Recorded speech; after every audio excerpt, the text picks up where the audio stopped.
Je ne pouvais pas croire que ça allait enfin arriver. J'allais rencontrer ma mère. L'hôpital a appelé à 3h30 du matin pour dire à mon père que ma mère s'était enfin réveillée et qu'elle demandait à le voir. Je sais que ça paraît fou, mais ma mère a été dans le coma depuis que je suis née. Je l'ai littéralement mise dans le coma.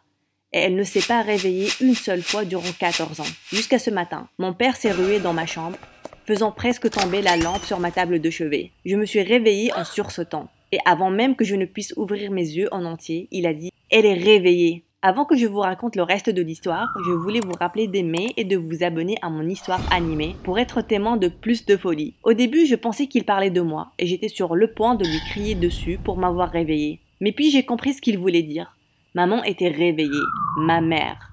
Je n'ai jamais entendu sa voix dans la vraie vie. Je n'ai jamais vu ses yeux plonger dans les miens. J'ai tenu sa main, mais elle n'a jamais tenu la mienne. Elle était là depuis tout ce temps, mais elle a toujours été loin aussi. Elle a eu une grossesse compliquée avec moi. Je suppose qu'on peut dire que j'étais un fœtus têtu. J'ai décidé que je voulais sortir tôt, ce qui a créé beaucoup de problèmes pour elle et on l'a transférée de toute urgence en chirurgie pour me faire sortir. Après qu'on l'ait anesthésiée, elle ne s'est jamais réveillée. Et à cause de nos croyances familiales, mon père n'a jamais arrêté les médicaments qui la maintenaient en vie. J'ai toujours eu un pressentiment qu'à un certain stade, j'allais être celle qui devrait mettre un terme à la vie de ma mère. Mais heureusement, il semblait que ça n'allait pas devoir arriver bientôt après tout. Je me suis précipitée hors du lit et j'ai couru pour réveiller mon frère. Il a 2 ans de plus que moi. Il ne se souvient donc que de petits fragments de ma mère dans la vraie vie. Il se souvient d'elle en train de chanter au clair de la lune chaque nuit. Et elle faisait les meilleurs pancakes aux pépites de chocolat au monde. Le plus triste, c'est qu'il ne se souvient pas de son sourire ou de son odeur. Donc cette journée rapportait les meilleures nouvelles pour nous tous.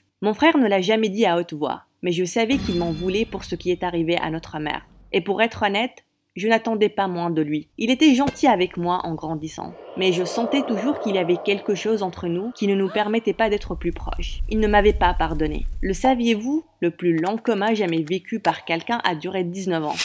Terry Wallis a été dans le coma pendant plusieurs années avant qu'il ne se réveille le 11 juin 2003. Le trajet vers l'hôpital semblait durer une éternité, et aussitôt que mon père a garé la voiture, on s'est tous précipités à l'intérieur. Nos heureuses retrouvailles ont été interrompues quand le médecin nous a arrêtés à l'extérieur de la chambre de maman. Il avait un regard grave. « Elle veut voir Emma », a dit le médecin. Et mon père m'a tiré vers l'avant. Il a dit « pas de problème » et a essayé de convaincre le médecin d'ouvrir la porte. « Non, vous voyez », a commencé le médecin. « Elle ne comprend pas qu'Emma est une adolescente maintenant. Elle pense qu'elle lui a donné naissance il y a quelques heures. » Je pense que tous nos visages étaient devenus blancs. Bien entendu, on pensait que ça pouvait arriver, mais on ne savait pas ce qu'on allait faire quand ça allait finalement se produire. Le médecin a dit à mon père qu'il ne voulait pas choquer ma mère, jusqu'à ce qu'on soit tous là, à l'hôpital, avec elle, pour qu'on puisse me présenter. Ça n'allait pas être facile, et on en était tous conscients. J'ai retenu ma respiration, alors que mon père et le médecin entraient dans la chambre de ma mère. Tout ce que je pouvais entendre, c'était quelques mots étouffés dits par le médecin et mon père. Puis,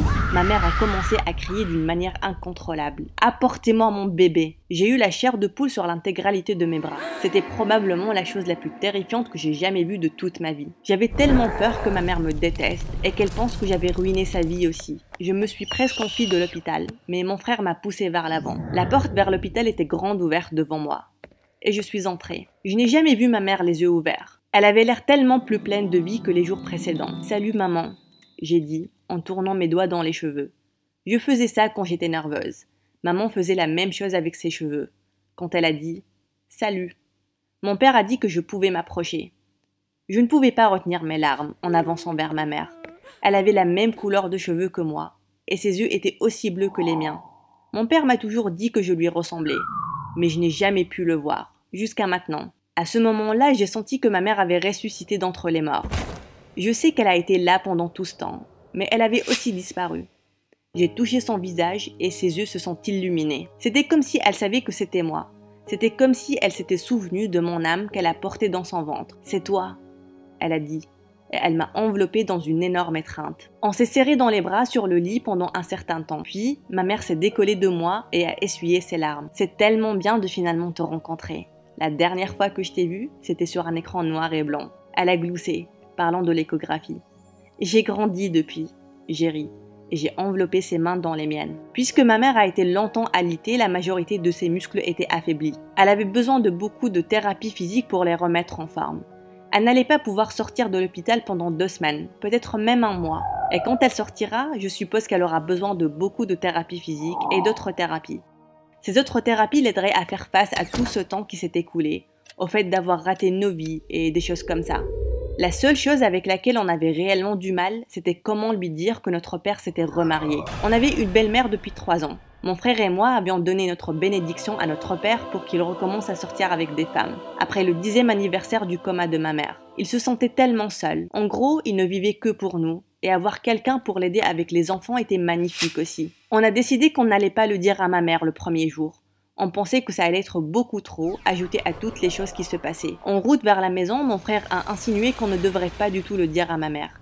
Il pensait qu'on devrait faire en sorte que notre belle-mère déménage, ce qui à mon avis n'était pas une aussi mauvaise idée que ça. Notre père n'allait pas le faire. Il n'avait pas cessé d'aimer ma mère. Il était juste devenu stagnant. Et le fait qu'elle se soit réveillée maintenant semblait peser beaucoup dans son esprit. Il était silencieux, durant presque tout le trajet du retour. Quand on s'est garé devant l'entrée, je lui ai demandé s'il allait bien. Il m'a regardé, les yeux larmoyants, et a dit qu'il ne savait tout simplement pas quoi faire. On est entré et on s'est fait de gros câlins. Notre belle-mère est venue et nous a demandé si on allait bien. Elle était au courant de ce qui s'est passé et de toute la folie qui allait continuer maintenant. Sauf qu'elle pensait que mon père n'aimait plus ma mère et qu'ils avaient divorcé. Alors qu'en réalité, pour commencer, il n'avait jamais divorcé de ma mère. Ça allait sûrement être l'enfer. Plus tard, la même nuit, alors que mon frère et moi étions supposés dormir, on s'est faufilés jusqu'aux escaliers pour écouter ce que mon père et ma belle-mère se disaient dans la cuisine. « Donc, qu'est-ce que tu vas faire ?» a demandé ma belle-mère. Mon père était silencieux et elle a continué, disant que bien évidemment, on avait besoin de contacter la famille de ma mère et de les aider. Mon père a dit qu'on était sa famille et qu'elle allait rester avec nous. Ma belle-mère n'aimait pas cette idée et a suggéré qu'on lui prenne une chambre d'hôtel jusqu'à ce qu'on mette en place quelque chose d'autre. C'est là qu'il a lâché la bombe. « On est encore mariés », il a lancé. Ma belle-mère a acquiescé. « Oui, nous le sommes et j'ai amplement le droit de décider de ce qui se passe dans cette maison. » Il a regardé ma belle-mère de travers. « Non, je veux dire, je suis toujours marié avec elle. Donc, on n'est même pas légalement mariés. » Mon père a agité la tête. Je pouvais dire qu'il pleurait aussi. Ma belle-mère a lâché le plus gros cri que je n'ai jamais entendu de ma vie. Je pense que ça m'a percé les tympans. Mon frère et moi, nous nous sommes précipités en bas des escaliers quand ma belle-mère lançait d'horribles mots à mon père. Son visage était rouge de rage. Sa valise était faite en quelques heures et elle est partie chez sa sœur. Je pouvais voir que mon père était blessé, mais il avait l'air presque soulagé en même temps. À la fin de cette semaine-là, ma mère était prête à rentrer à la maison. On a préparé la chambre d'amis pour elle, mais on a été surpris quand elle est revenue à la maison et qu'elle est directement allée à la chambre à coucher. Mon père n'a rien dit, mais mon frère a pris la parole. Il lui a demandé de mettre ses affaires dans la chambre d'amis et elle avait l'air blessée. « Ça va aller maman, tu peux dormir dans la chambre principale ce soir. » J'ai essayé de la rassurer. « Ce soir, c'est mon lit, ma maison. » Elle semblait confuse et inquiète. Puis elle a demandé où était notre belle-mère. On lui a dit qu'elle était partie et je ne sais pas si j'ai vu du soulagement ou de la terreur sur son visage. On l'a tous aidé à s'installer sur le lit et elle a fait une sieste pendant que nous discutions de comment on allait présenter ma belle-mère à ma mère. Peu de temps après, notre belle-mère a surgi et a toqué super fort, réveillant maman. Mon frère a ouvert la porte et lui a demandé avec une voix basse de faire moins de bruit. Quand la porte s'est fermée, maman était au bord des escaliers. « Tout va bien ?» elle a demandé.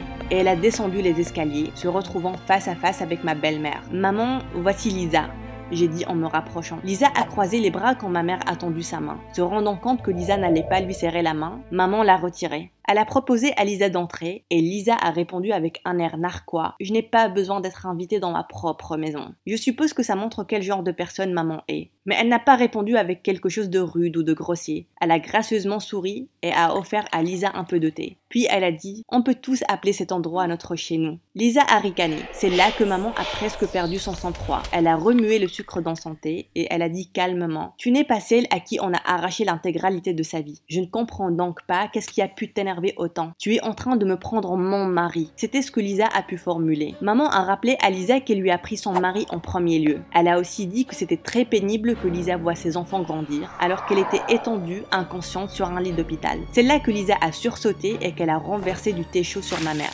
J'ai rapidement réagi.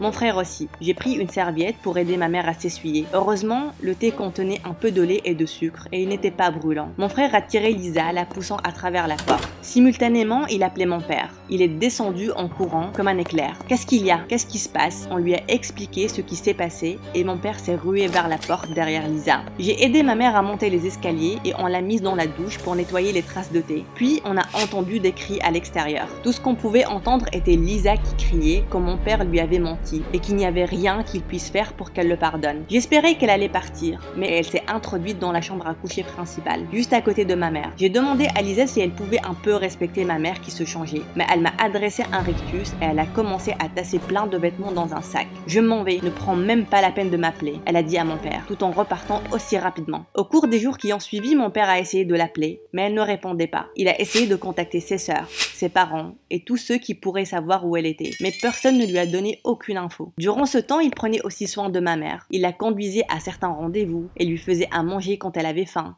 Mon frère et moi étions occupés avec les cours, donc heureusement qu'il était là pour lui tenir compagnie. 2 semaines après cet incident ridicule avec Lisa, mon frère et moi sommes rentrés et avons retrouvé nos parents assis ensemble sur le canapé, les pieds de maman sur les cuisses de mon père. Je ne pouvais pas croire une telle scène. Quand on est apparu à la porte, les deux avaient l'air d'être pris en flagrant délit. Ils ont rougi et ils ont essayé de s'éloigner l'un de l'autre. Mon frère et moi avons éclaté de rire.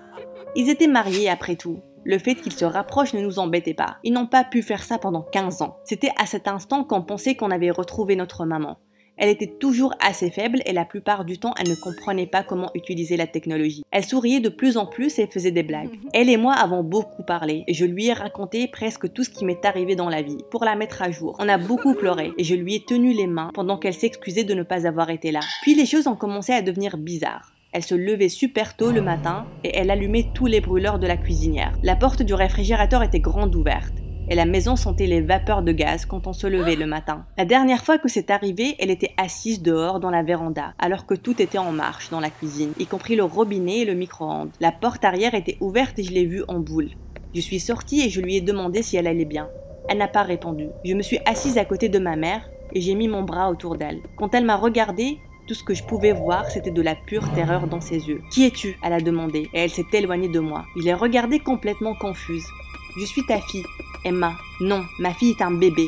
Je l'ai eue il y a quelques mois. »« Qui es-tu ? Et pourquoi es-tu chez moi ?»« Papa » j'ai crié. Ça a pris quelques minutes, mais il est apparu au seuil de la porte. Quelque chose ne va pas bien avec maman. C'était tout ce que j'ai pu dire avant qu'elle ne m'attrape les cheveux et qu'elle me tire la tête. Elle a commencé à crier « Où est ma fille ?» Et mon père l'a attrapée, lui mettant les bras derrière le dos. C'est là qu'elle est sortie de la transe dans laquelle elle était.